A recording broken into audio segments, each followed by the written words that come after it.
अस्सलाम वालेकुम। लो जी शौकीन लोग, ठीक है जी, मझां दे शौकीन कमाल जनाब मेरी बुरी मझ लियांदी जी चौधरी साहब ने, तो हुण चौधरी साहब दे घरे अंदर टुर गए ने, कहंदे ने जी तुसीं एहदा जनाब मेरी वीडियो बनाओ। तो उन्होंने कोई कम पिया सी, ते जनाब मेरी 3.5 लाख की यानी 13,60,000 की यह बुरी मझ जनाब मेरी इन्होंने लियांदी है। तो बाकी तो वैसे चौधरी साहब को जनाब मेरी बड़े सोहने ते सुथरे जनाब मेरी इन्होंने जानवर रखे ने।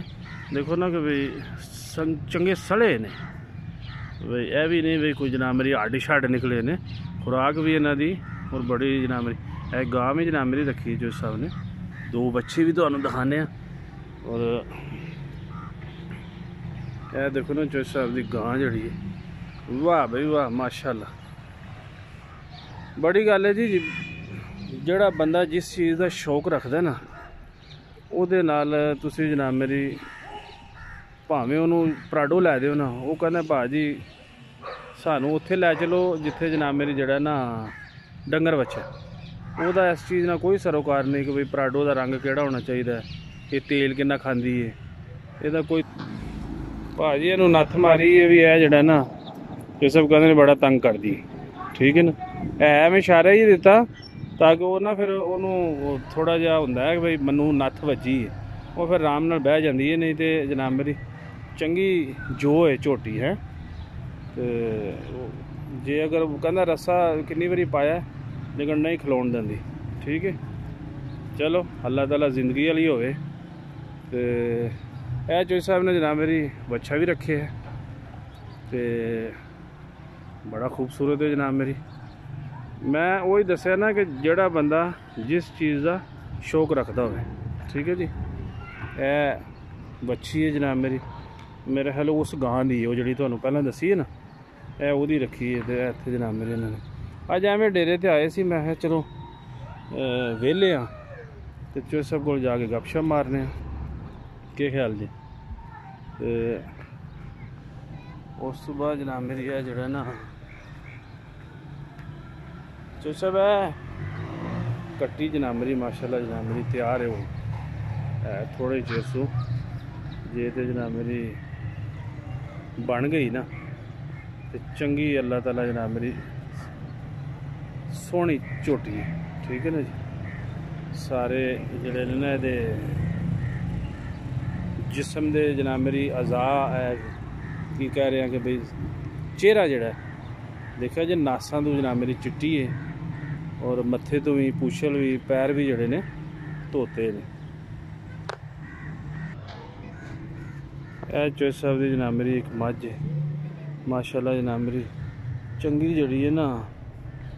जो चौधरी साहब को जनाब मेरी 4 मझां ने इस वक्त, तो सुथरिया सोहनिया जनाब मेरी अल्लाह ताला जिंदगी वाली होवन, और अल्लाह ताला जनाब मेरी ये बरकत पाए। मैं ना जरा थोड़ा जहा उस साइड पर हो जावा, भाई इन्हों का ध्यान भी रखना पैंदा है। आम बंदे नाल गिजियां नहीं ना होंदियां ना, जोड़े घर के जी होंदे ने उन्होंने पता होंदा। ठीक है जी, हुण जनाब मेरी तुसीं अंदाज़ा लाओ भी अजकल इन्नी महंगाई है भी अगर 4 भी लाइए ना तो 20। ठीक है जी, तो गां भी, तो उस तो बाद जनाब मेरी वो छोटे मोटे मिलाज ला के ना यकीन करो भाई कुछ 40 तो 50 लाख रुपए के खाली डंगर ने। ठीक है जी, तो हुण जनाब मेरी अंदाज़ा लाओ भाई बंदा देखने में जनाब मेरी वो हालत है होंगी है भाई बंदा कहता भी हूँ पंजा भी बंदा ले के ना जी अजकल जो सिस्टम है तो वो मझां नाल मझां होना पैंदा। ठीक है ना, जिस तरह कहते ना डंगरां नाल डंगर होना पैंदा। तो वाकई जनाब मेरी कितने बेचारा सवेरे जाना वेले नाल उठदा जे तो जाना तो लै के बिच कुफ्ता हो जांदियां ने, तो बस इन्हां दे पट्ठे लैवो, इन्हां नूं जनाब मेरी बाहर बनो, इन्हां नूं पानी डाओ, इन्हां दियां धारां कड्डो, इन्हां दे जनाब मेरी कई लछण मछण, फिर इन्हां दियां चंगियां माड़ियां ते भी बंदा जान तुरिया। तो जे अगर टुर जाता है तो उन्होंने बेचारे नूं यही फिक्र होंदी है भी किन्ने बजे किसी का जनाजा होना है, तो फौरी तौर पर वापस जाना है क्योंकि जाके डंगरां दा करना। तो कोई छुट्टी नहीं, 12 महीने जनाब मेरी साल दे कोई इन्हां दी छुट्टी नहीं है, क्योंकि ज़ाहिर है जी इन्हां ने पट्ठा दित्ता खाना है। क्यों जी, इन्हां ने तो पट्ठा दित्ता खाना है, इन्हां ने तो कोई तूड़ी लियावनी है, पानी है, चोनियां भी ने, यानी कोई छुट्टी नहीं है। तो बस जेह्ड़े शौक रखते हैं तो जिन्होंने कोल गड्डियां ने पराडुआं ने वो जनाब मेरी गड्डी बंद की जनाब मेरी, तो अंदर जाके बैठ के लेटो। तो जेह्ड़े ज़रूरत है तो तेल पवाओ, नहीं है तो जनाब मेरी खलोती है। तो इन्हां दा जनाब मेरी अगर ज़रूरत है तो ठीक है, नहीं है तो तां भी इन्हां ने तेल पाना ही पाना, यानी इन्हां ने पट्टे खाने ही खाने ने एह्दे च। जी हाँ, दुद्ध भी फिर जिन्होंने लोगों ने लाए है वो भी देना है। दुद्ध ना भी होवे जी भाजी, इन्हां ने तो खाना ही खाना, दिओ भावें ना दिओ। केह् ख्याल है? बड़ी गल है। लो जी, रब दे हवाले जनाब मेरी दुआवां जी याद रखियो।